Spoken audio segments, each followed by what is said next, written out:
আজকে হবে গরমে ডাঁটা আলু বেগুন দিয়ে জ্যান্ত কাতলার পাতলা অথচ টেস্টি টেস্টি ঝোল। তো প্রথমেই মাছগুলোকে নুন হলুদ আর তেল দিয়ে ভালো করে মাখিয়ে ভেজে নেওয়া হচ্ছে। তো এক এক করে সব মাছ ভাজা এখানে রেডি হয়ে গেছে। আর মশলার জন্য নেওয়া হয়েছে আদা, লাল লাল কাঁচা লঙ্কা, তেজপাতা, টমেটো আর জিরে ধনে, এটা পেস্ট করে নেওয়া হবে।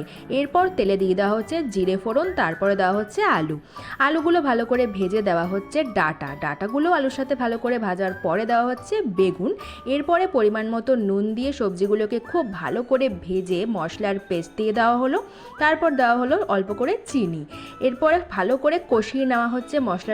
তো মশলা কষানোর রেডি, দিয়ে দেওয়া হলো ঝোলটা অনেকটা পরিমাণেই হবে, সেই জন্য একটু বেশি করেই দেওয়া হলো। তো টকবক করে ঝোল ফুটে গেছে, আলুও সেদ্ধ হয়ে গেছে।